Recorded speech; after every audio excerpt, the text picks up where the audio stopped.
So, good morning on Wednesday on Azamara journey. We are at sea today, but that doesn't mean there's nothing to do. I'm off to see the captain on the bridge, so you can come with me. And then after that, we've got the captain's brunch. So come on, let's go and see the captain. Captain Toledo, thank you so much for the opportunity of meeting on the bridge of the very beautiful Azamara journey. We have not been on a cruise before, so for us this has been a fantastic experience, I have to say. But I'm really interested to talk to you today about what brought you to a career in the Merchant Navy, because this is a unique opportunity. You got a master's degree in navigation and maritime transport. Why did you want to be at sea? Was there some childhood dream? Good morning and thank you for your words. It's a pleasure to have you with us, and I'm glad you are enjoying the cruise on the ship. You find her beautiful, I think she is, and thank you for the compliments. And yeah, I think it's something that came since I have memory.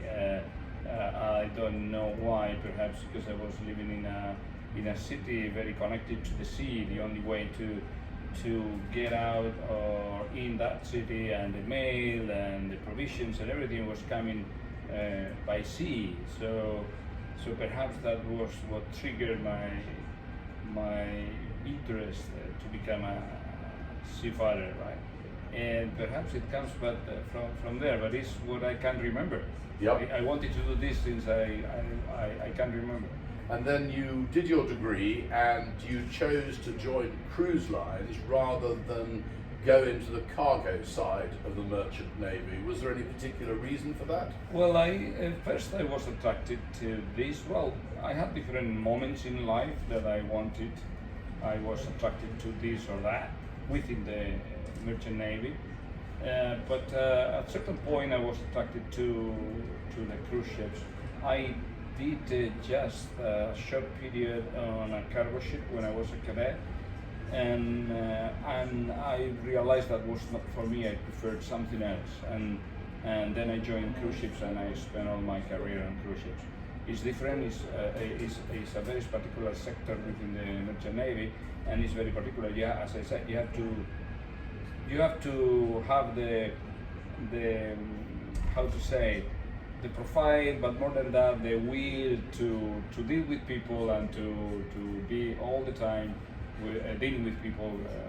Yes, 24 hours a day, right? So, people like me. Yeah, well, you're great. You can have very complex ones. You don't know me yet. So, yes, I'm on a cargo ship.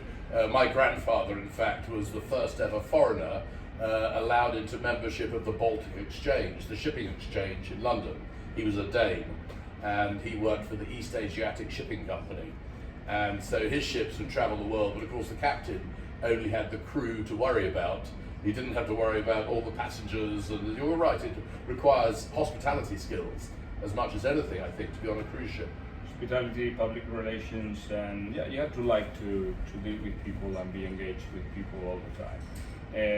Some seafarers say that the problem with the passenger ships is that it's a cargo that speaks.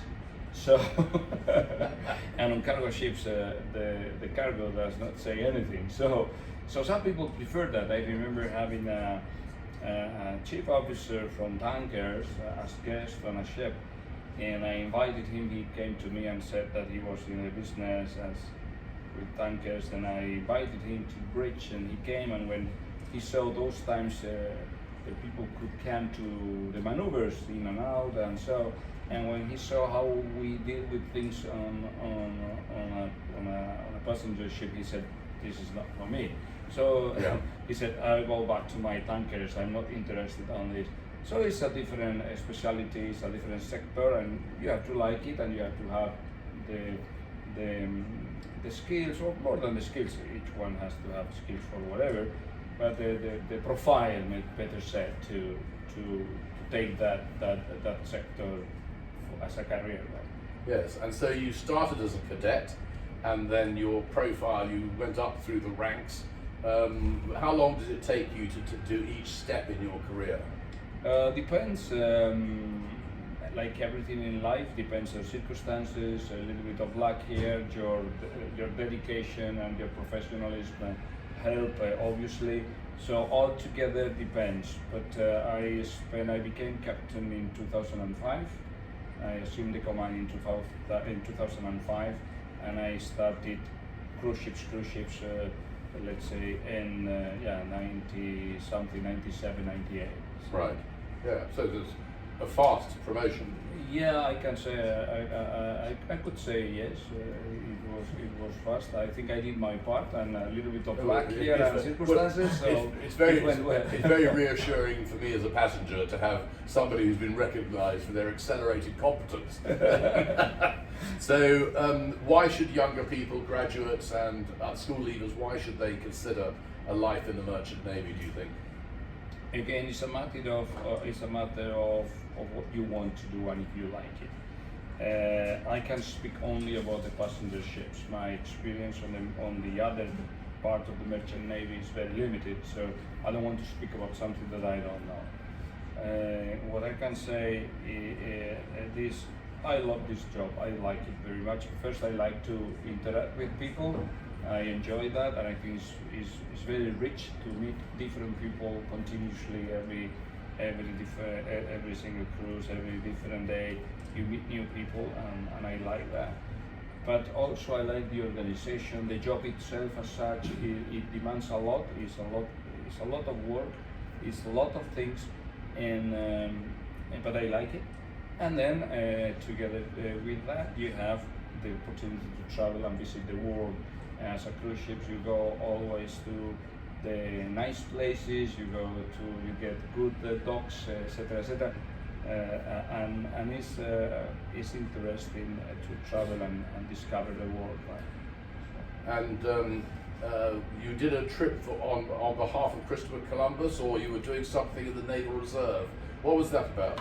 Well, I always say that I did the Christopher Columbus trip, but then I have to clarify that was not that time. Otherwise, I would be too old, right? Just a little. So I did in the 500th anniversary of the discovery of America. There was an expedition to study the navigation and the life in the 15th century, and in particular, in general, and in particular, to test and understand how those ships, the Christopher Columbus fleet, was designed and was working, etc. And so this expedition took place, and I was chosen, and I was part of it for 2.5 years. So I had the opportunity to live like Christopher Columbus. On a replica ship? Yes, yeah. Exactly. We rigged the ship with our own bare hands, with the tools of the 15th century, and so on. And we wore the materials, and everything on board was copy paste, or as close as possible with the knowledge that we have in hand. Because I'm not going to go in this because but the naval construction in the 15th century, there were no books. It was verbally transmitted, so it was very difficult to get designs and information, accurate information on the ships. But within those limitations, we tried to copy those ships, and it was a very interesting experience. In fact, last year we went to a shipyard or a craft yard in France where they're building a replica of the ship again. And there are no guidelines other than them imagining how it was done. Yes. And it's like a 6-year project to build the ship, all from wood. Absolutely amazing. Absolutely amazing. It is, and every year is more difficult. There have been many replicas through history, right? Yeah. For the 400th anniversary, there were replicas. There is always, because it's an amazing adventure, right? So, but every day is more difficult because it's more complex to find exactly the same materials. For the project that I was involved with, it took I think, if I remember well, close to 20 years all together because they were even growing the trees that could be the same one, the same type of trees, wood for the shapes, and to find the materials, and to find the specialists, the carpenters to build those kind of ships. There are no There are no people specialized like in the old times, so it's more and more difficult to build those ships again. Do you think people can make a mid-career change to go and be a merchant seaman after they've done something different, or is it really something you have to enter as a graduate or school leaver? Well, you can start later after other things, but first of all you have to go through university, right? Yeah. So that takes time. But second, I come back, I speak again only about the sector that I really know. To understand how a passenger ship works, you need to go through all the positions. It's a very specialized industry, and you need to understand all inside out, right? So you need to go. You cannot. It's very difficult for captains from a tanker. Probably the same for me to go to a tanker, but a tanker captain to come here to understand how this works is extremely complex, right? And so you need to go through all the paths. And I can't help but take this opportunity to ask you, why should people cruise with Azamara? Because we are the best. You tell me. Well, first of all, I think our itineraries are very particular, because we go. The size of the ship is ideal to go everywhere. You have limitations, obviously, but not many. So you can discover many places. We can go to River up Sevilla. For instance, that is very narrow. We are the biggest ship going there. Name it. We go to places where bigger ships can go. So the amount of guests is not too small. It's not too big. So it's a good atmosphere. If you want to get to make friends, you can make them. If you want to be a little bit independent, you can also. It's up to you. Yeah. You have that opportunity because of the size of the ship and the number of people, and then because of the ambience on board, I think. We try to be very friendly, to be very relaxed. We try to make you feel like home, and you see the friendliness of the crew and the smiles. Yeah, and you really notice that. So that's what I would say. We try to be different from other companies where rules are, and the people work more like robots or military style. Even if I'm in the reserve and I have my military side. I believe on good relationships and close relationship between guests and crew and among the crew also. Yeah. So we try to create this ambience that is a little bit different from others. Well, the people who persuaded us to come with them have cruised with Azamara on several occasions. And what's interested me as I've gone round the ship, talking to passengers, because the inquiring cat is ambushing people left, right and centre. And what's interesting is the amount of people who have repeatedly come on Azamara, who recognise each other from previous Azamara journeys. So the Azamara family concept really sort of has some resonance, has some truth to it.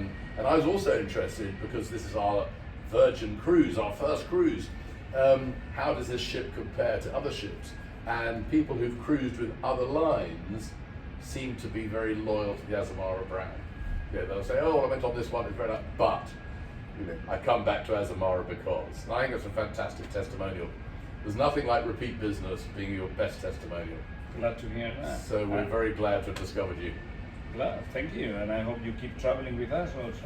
Yes, I have a meeting with Tina to discuss the Antarctic expedition. Oh yeah, I'll see you there then. You heard about it. Yeah. Antonio, thank you so much. My pleasure. Thanks Really a lot. kind of you to give us the time. Thank you. Thank you.